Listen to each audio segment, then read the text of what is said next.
Comment lutter contre la phobie de l'avion? Eh bien, peut-être en prenant les commandes d'un Boeing 737 sans quitter le sol. Voilà le principe des simulateurs de vol. Reportage Sunshim Courrier. Ah, ça c'est très réel. Ça va pas bouger parce que le frein de parking est toujours mis. Lucie s'apprête à effectuer son premier vol. Et même si ce matin la jeune fille ne quittera pas le sol, elle a quand même les mains moites et la boule au ventre. Avec ce simulateur de vol, elle espère vaincre sa phobie de l'avion. Le fait de voir tous les boutons me donne le sentiment qu'il y a une solution pour chaque problème. Et du coup, là, ça me permet de commencer tout doucement à déstresser et me dire ça va, ça devrait bien se passer. Et en général, ça se passe toujours bien, donc ça va. Après un entretien avec un psychologue et une courte séance d'information avec le pilote, Lucie passe maintenant au décollage. Cap sur Nice, son instructeur du jour reprend les commandes et passe tout en revue.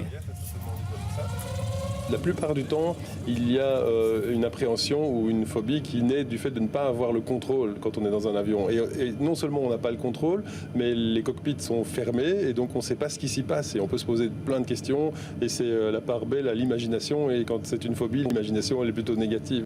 Aujourd'hui, Lucie ne peut se passer de porte-bonheur et de fleurs de bac pour voler.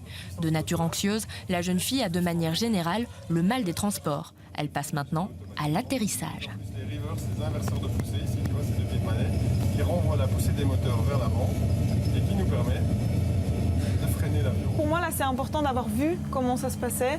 Parce que comme je suis stressée, et j'étais très stressée là, hein, j'ai pas lâché mon accoudoir de tout le vol, mais ça m'a vraiment permis de me rendre compte qu'au final, tout est sous contrôle, que beaucoup de choses sont gérées et puis que le pilote n'est pas tout seul non plus. Moi, j'avais aussi les commandes de l'autre côté. Je pouvais me rendre compte de la distance à laquelle j'étais du sol, de la vitesse à laquelle on volait. Et c'était vraiment beaucoup plus rassurant. Et cette situation, elle l'avoue, a assez duré. On est en l'air, mais...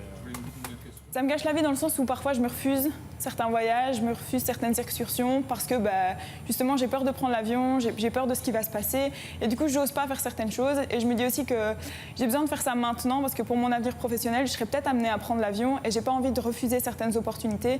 Je pense que ça ira assez vite pour Lucie puisque elle prend déjà l'avion, donc déjà il y a cette étape-là qui est passée. Maintenant ça va être comprendre un peu l'environnement, ce qui se passe et faire confiance aussi finalement. Vaincre sa peur de l'avion a aussi un coût. Comptez minimum 250 € pour une séance privée de thérapie dans les airs.